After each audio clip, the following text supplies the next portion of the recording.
Hello and welcome to the second episode of The Real List, a podcast about our real list. I'm your host Ellis. And I'm your host Gloria. And today we have a selection from me, actually. We've been picking back and forth. It might be the case always that we go back and forth. It might not.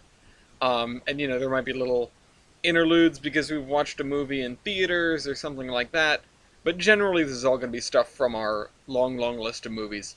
Last episode, I mentioned it was 124. It's going to be 125, because I need to put Stand By Me on the list.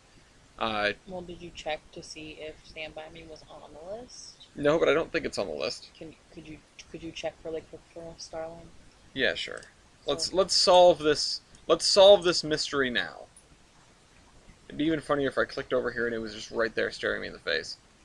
I swear it was. I don't remember typing it, so I'm not sure it is. No, I don't think it's on here. Did you see it? I didn't see it. I'm just scrolling. Wait, go down. What? Did you see it? Yeah? No? No, Split? I guess no. it's not. No, it's not. Alright, yeah, I've got to put that on there. That'll be a future episode, but these things don't go in order. Meanwhile, the one we just did is about halfway down the list underneath V for Vendetta. It's almost dead in the middle of the list, actually. And that is The Money Pit. This is a 1986 film starring Tom Hanks and Shelley Long, directed by Richard Benjamin. It's a comedy about these two, what is effectively or almost a young married couple buying a giant house with money they don't have, and it's a absolute disaster. It's a complete mess. 2 weeks. Yeah, I couldn't watch this movie for a while after buying this house. For those who don't know, for those who, because this is going on the community channel, for those who aren't familiar with me necessarily, a link to my channel will be down in the description, but you may know me as the guy who has perpetual house and car problems. So, I bought my house, and I really wanted to watch this, but it was a little too close to home. Did you get that feeling at all? You've only lived here for about a year, but... Yeah, it definitely made me think of what we're doing to the porch and all the troubles we've had with the house, with the basement and, just a lot of stuff going on, and I was just like, oh, I don't think I can watch the rest of this. I was like, these poor people. These poor people. They're just struggling. You feel bad for them. I think it's amazing how well it's written in that you really, you feel for them even though it's a comedy. You genuinely feel bad for their suffering. Mm-hmm. You wonder how are they going to get out of the next thing that happens. What? Let's name a couple. The wiring in the kitchen explodes and sends the turkey flying across the house. The staircase falls down. The door falls off the front of the house. The chimney falls down when he throws another log in it. The plumbing just doesn't work. It's just full of brown sludge Yeah. coming out of the bathtub. Just the brown sludge. Just all you see is her turn the knobs on the tub and just hear the pipes rattling through the walls, just struggling to get something through, and all comes out is this brown, disgusting muck. Here's the fun part, or here's the thing that you weren't necessarily around for this, but maybe 2 years ago, that was happening here. Not with those pipes, just the knocking was happening with the heating pipes because there was a bunch of air stuck in them, and okay. The boiler would kick on and it would try to pump warm water through the baseboards, and they were just full of air, and you would hear clunking and just gurgling all the time in the walls. It's like, oh no, Gross. What is that? It turns out it was just a valve needed to be opened to let more water in the system. The pressure was really low. Really? Yeah, really. I don't know why the valve was closed, but it had been closed since before I bought the house. Oh. Anyway, yeah, that's I wanted to say how strong their relationship is. Like, you feel for them, but they're written such that, they go through all these troubles and they're each convincing each other to, like, keep going. The first night is a disaster and the guy wants to give up on it, and it was his idea to buy the place. And not even fiance, his His girlfriend, girlfriend. it's like, no, we're not giving up. We're not, and she was not about it when they got the house. Because the house was, all in all, the house was gorgeous though. Like it was a big house. It's kind of like the house we built in The Sims, to be honest. We should build that house in The Sims. We should build that. We should build the. By the way, this house, I was reading through the trivia about it. It was bought and renovated for the film. Unrenovated. Eventually sold in 2019, Really? a couple of years ago. Finally sold. Did it have the same issues for as it did in the movies? Well, I mean, they gave it those issues because they friggin' destroyed the place. But they sold it for $3.2 million, which was, according to what I read, a significant loss versus the cost of renovating it. Ooh. So, yeah. By the way, I'm saying that the male and female lead, Walter Fielding and Anna Crowley, or Walter and Anna, those are the two leads. There's also Max, who is Anna's ex-husband? Yeah, ex-husband, who's also the conductor of the orchestra in which she plays, which was a funny parallel to Ghostbusters. I just made the connection of oh yeah, Dana Barrett plays the cello in an orchestra, and Anna Crowley plays the violin in an orchestra. And I don't know, it's what's with mid-1980s movies and having the female lead be a musician and play a strings instrument? I wonder if there are more instances of this. Max was also very self-absorbed. Oh my god, yeah. He literally, every time he was with Anna, he was like, you don't love him, you love me. Let's have sex. And I was like, what himbo universe does this man live in? He lives in his universe. That led to one of the most priceless interactions, I think, in the entire movie, which is her saying, no, we've been over this. You love you, I love Walter. Mm-hmm. Which, fantastic. There's only one person that I love, says Max, and she says, yes, it's you, we've been over this. Yeah. Yeah, she's got some comebacks. She does. She's very snappy with it. She's snappy, but in a very low-key way. Yes. It reminds me of, I don't know, not necessarily some arguments I've had, but just things, the arguments you have in the shower where you wish you were that witty, where you wish you had come up with those comebacks. Actually, their knockdown drag out, I know you wanted to say something, but I just wanted to say, when they were having their knockdown drag out fight, where they finally agreed, well, we'll stay in the house until it's finished, and then we'll sell it and go our separate ways, because Anna thought she had cheated on Walter with Max, mm-hmm. Which we find out later isn't true, but she was trying to hide it from him, and then you whore! Yeah, eventually came out. That's a great sequence. All you see. Sorry, I don't mean to cut you off, but go ahead. You see the front of the house, and their bedroom is in the top left of the house, and you see the light turn on, and Anna's confessing that, I was with Max, and I potentially cheated on you with him, and then he was Tom Hanks is oh, we can just talk about this in the morning, and then 5 seconds later, the light turns on, and all you hear is Tom Hanks go, you whore! And then they just start fighting, and then Tom Hanks wakes up on the ping pong table / dining room table. Yeah, I was like, is that a ping pong table? It's the only table they had, I think. Yeah, he wakes up there surrounded by construction workers, and they tried to get the story out of him as to... They're the old lady kicked you out, huh? Yeah. The construction workers are a great bunch of side characters. I love when they show up in all their different vehicles, and it's oh, the circus has just arrived. Who the hell is that? Yeah. It's the circus, honey. Oh god, I was gonna say they had that knockdown drag out fight, and I watched that fight happen and I go, oh, I wish I could have that kind of fight sometimes.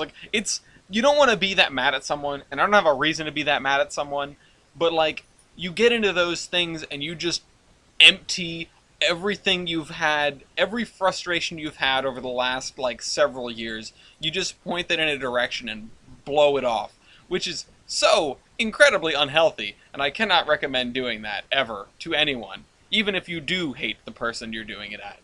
But it's just so cathartic. It's Yeah, I've never. I mean, we've never really had those kind of no, fights. I mean we definitely have never had like a mudslinging match. the There have been raised voices, but every relationship is going to have that every once in a while. I just want to It's say it. it's honestly healthy to argue in your relationship with your partner, just as long as nobody gets hit or hurt at the end of the day, um, and as long as you never go to bed angry. That's what I recommend. I don't want to turn this into a relationship podcast, but I will say that sometimes there are times when it's okay to go to bed angry. Sometimes you can't finish it right then, and you need to sleep on it because you'll come back the next day a wiser person with a different perspective, perhaps. You know, it's not necessarily common to wake up angry after a fight. Hopefully, you'd be apologetic. You know. But anyway, yeah, this is not a relationship podcast, but their relationship is one of the highlights of the movie, and just watching them sort of pull each other through the misery, uh, and try to do things for each other, and remind each other that no, this is the most important thing that we have, despite this disaster that's going on around us for 4 months, and then some. Yeah, could we talk about the father for a second? The father who shows up at the very beginning and the very end and nowhere else in the movie. I really Yes. thought that his story was going to get resolved at some point. But no, he shows up and he's addressed as like not like a deadbeat dad, but he's basically abandoned his son after embezzling a bunch of money from people. I mean, but his son does have to pay off his debt anyways, Yeah. so he basically was a deadbeat dad at the end of the day, who married a younger woman, which men I mean, usually do sometimes. we think she's a younger woman. You never know. There could have been a lot of plastic surgery. Who knows? That said, But she looks like 16 and he looks like 60. So yes, but also at the end of the movie, the father ends up buying another house from another the lady. house from the lady that Walter bought the house from, and the house looks exactly the same as the one that his son just remodels. I mean, I'm not sure I would say it looks exactly the same, but Not it has exactly the same, but it like, has like the vibe. same like it has like the same like kind of window placement, like like looking at the back of it, it looks like, or it could have been the front of it. It looked the same. It, I think it felt more the same than it looked more the same because you know that this is something that's about to happen again. It's at that point it's almost like, oh, thank God, something bad is going to happen to the father. You know, he's going to get his just desserts. Meanwhile, the woman who's selling the house and her husband, who apparently had fled the United States to, where were they, Paraguay or something? Maybe, I don't know. And then are pulling, the same con. If it's even a con, apparently they're just always on the run.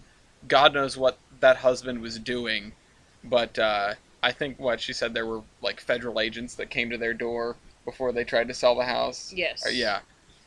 So that's always fun. You don't get to know a lot about the father and his wife, or the woman and her husband that sold the house, but you know enough that you go, what the heck is going on over there? Like, what is going on with these people? Um, but yeah, Max's father, or sorry, Walter's father, embezzled a bunch of money from the clients of Walter, who are all these band, all these bands and singers and stuff like that, including like, I guess like 1986 Justin Bieber. Just this kid whose mom is cleaning up after him, and he's smoking cigarettes, and he's got a girl in the hot tub upstairs. He's like 10 and he's smoking a cigarette. And Walter gets the kid to fork over the money he needs, because if he doesn't, quote, I won't like you anymore. No, you won't. Which is, oh my God. I know it's... That's the best way to talk to a child. Give me what I want, or I won't like you anymore. Yeah. This from... You've raised more children than I have. I never had younger siblings. You did, so I'll take it from her, take it from Gloria, that kind of thing works, and you should use it all the time. It sometimes doesn't work, and sometimes they'll get your parents on you, but sometimes when you're watching them, it works. I was trying to be sarcastic. I was figuring that was not a valid way to raise a child. No, it's not, but I was just going along with it. uh, I wanted to say I've said that to Sunset a couple times though. every time that every time that we've laughed over this, it's made me think of the best laugh in the movie, when Tom Hanks drops the Oh, tub through the floor.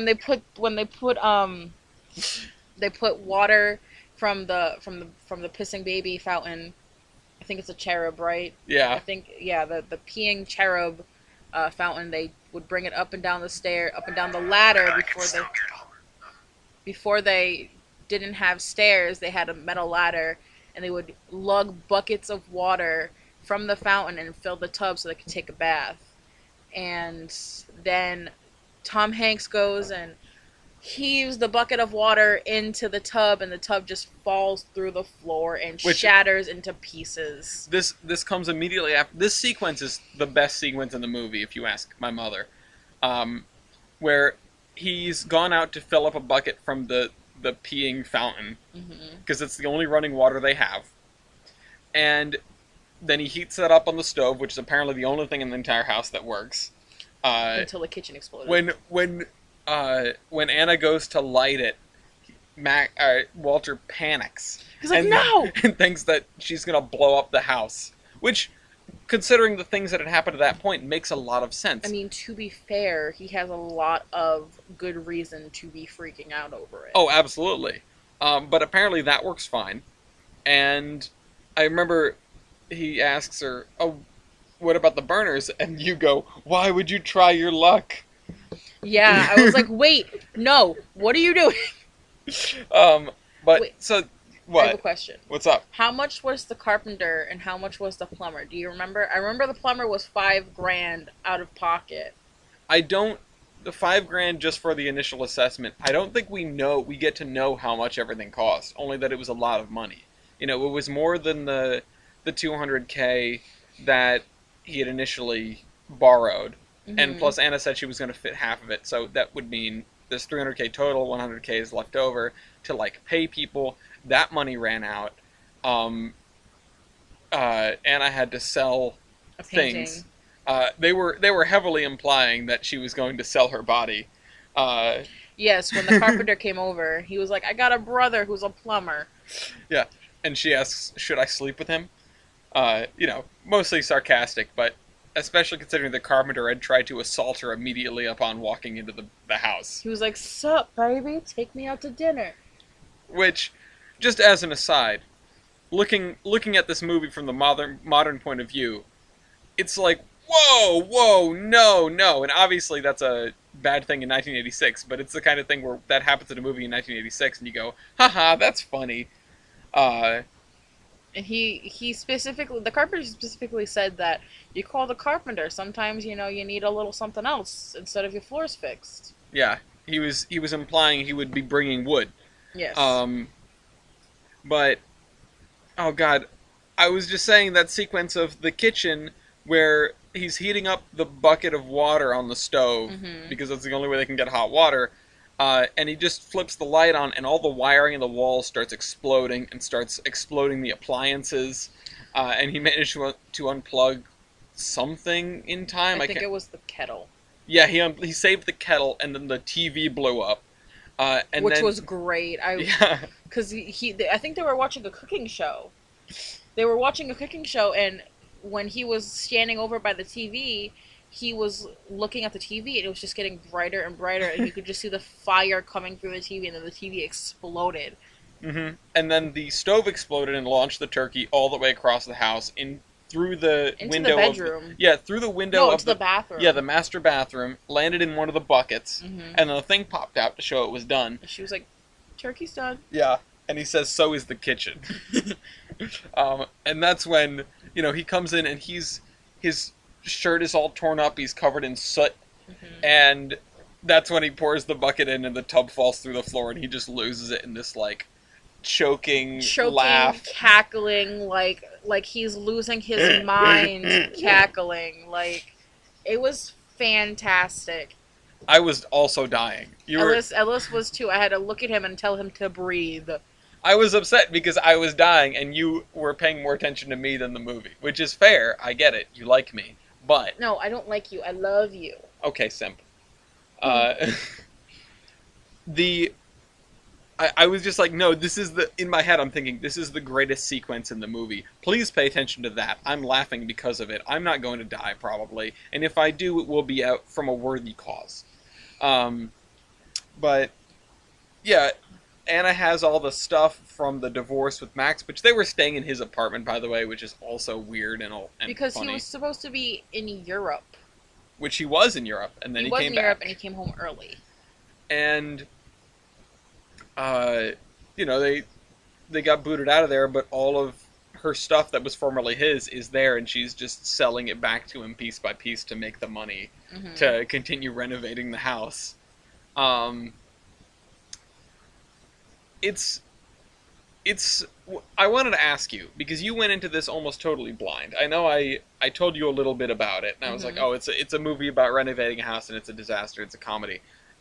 What did you get versus what you expected? Like, did you expect... I know a lot of the stuff you would see it... We didn't mention they had a ladder going up to the second floor because the stairs have completely fallen down. I mentioned that. Well, you mentioned they had a ladder, but not why. Oh. Yeah. I just wanted to know, so... How did it compare to your expectations? So, what I expected was them to be, like, you know, already married. I didn't expect them to be dating. I expected them to be, like, I don't know, maybe him living with his parents or, you know, them living in this small apartment and they're getting kicked out and they need to find somewhere else to live. And I expected them to be, like, just inherited this house, not like they'd have to buy it outright. And then I expected them to, you know, do the montage where they're building the house, and then it comes to an end. The house is completely built, and then something happens to the house. Okay. And then they have to put more money into the house, and then they don't have. I guess they couldn't have the money, or they couldn't get the money, and then they don't have the house anymore. Okay. But from what I saw, I was like, oh, this is completely different. His father's a deadbeat. He's a lawyer. She works in an orchestra. She has commitment issues, so they're not married. She has commitment issues because of her previous marriage. And they get this house from this... What was it called? It was a distress sale. It was a distress sale from this... What was the guy's name? The one that constantly had heart attacks? Oh god, I don't know. He was their real estate agent, and yeah, he's trying to get in shape, but he's also eating tons of donuts all the time, and he's constantly going to the hospital because his heart is giving out on him from the exercise. What did the EMT say? 7 times? 7 times in the last 2 months, I think he said, or something like that, which is about once a week. It's not good. No, you don't want to. I mean, it's... What did he say? He said something about, like, it's paying the bills. The EMT said something about it. Yeah, paying it's the paying bills. the bills. But, going into this movie, it was really cool seeing the character development, seeing them fall in love, fall apart, fall back in love, them struggling to keep this house in order for as much as they can and how much they can handle all at once, and once the house is all put together and they finally realize that they love each other and they don't want to be without each other, and, you know, they end up living in the house together. And yeah, they finally, at the very end, after the fight and them deciding that, they're just going to be there until it's done, 2 weeks. 2 weeks. The recurring joke of the contract just keeps saying it's going to take 2 weeks, and it takes months and months. But that is one of the innately quotable lines of this movie. 2 weeks. 2 weeks. They make up at the very, very end and get married. And Max is conducting the orchestra. And there's also, I think, one of the bands that Walter... yes, that's right. I think it was all the bands. I think it was all the bands. There was Wasn't there, like, what do you call them? The people that sing in the church. A choir? Yes, wasn't there a choir there as well? Stop tapping. Sorry, I was trying to think. I think so. I mean, there were a lot of people there, but of course, not Walter's dad and stepmom, because they were busy buying another house from the crazy people. Yeah, exactly. But anyway, so that's what you expected. That's what you got. What did you give it for a star rating? I gave it a 4 because it was a good movie overall, but it was one of those cheesy romantic comedies where, they buy a house and they try and build the house, and there's the scandal of, oh, did my lover cheat on me with their ex, or this whole thing. They get into an argument, and then they realize they're crazy about each other, and they get married, have a couple kids. 2.4 kids and a dog. 2.4 kids and a dog. But I did give it a 4 just because. When did this movie come out? 1986. 1986. It's a cheesy rom-com. I don't know what else to tell you. That's about it. So why did you give it? What star rating did you give it? It is definitely the end all be all of renovation based romantic comedies. Which I get is maybe a very narrow window, but there aren't very many other, not any that I know of. They're working on a house and it's A, this funny, and B, this good. So I also gave it 4 stars. I kind of forgot I could give it halves, but it really wasn't, it's not really the pinnacle of very much of anything. It's got good acting, good writing. Everything about it is more or less good. I don't have very much to complain about, but it's not a perfect film. It's not, incredible. But it's the kind of movie that you can watch and get a laugh out of, especially if you don't know what's coming. And it had been so long since I had seen it that I didn't remember everything that was going to fall down. And just, yeah, I mean, I don't know necessarily what else there is to say that. I'd totally forgotten about the sort of romantic comedy aspect. I just remembered, oh, the house is falling apart. Thankfully, or hopefully, art doesn't imitate life, and you don't cheat on me with your band director, or think you cheated on me with your band director. And also, hopefully, my chimney stays up. That sort of thing. Well, hopefully we finish the porch. Well, it hasn't been 2 weeks. Yeah. It's definitely been 2 weeks. My dad has never uttered those impeccable words. 2 weeks? 2 weeks. When will it be done? 2 weeks. 2 weeks. So, alright, well, that's The Money Pit. Certainly we recommend it. We're probably going to recommend all the movies on this list, so... Next movie is actually going to be The Green Mile, also featuring Tom Hanks. Oh, God, that's right. Yeah. One of the reasons that I picked this, I wanted to watch Whiplash, but we couldn't get Whiplash easily. See if it's on Netflix. Yeah, I think... Well, we wanted to watch at short notice. I think if we have a movie that we don't already have, like, the streaming service or whatever to watch it, I'm going to try to get it out of the library. Okay. Because that's at least, legit. And, support your local libraries. I wanted to throw this one in the middle because we get a comedy in between a very dramatic movie and a very, very somber movie. Oh, yeah. Oh, yeah. I'm looking forward to seeing The Green Mile, and you'll hear about that next week. See you, everybody. Bye. Go watch a movie.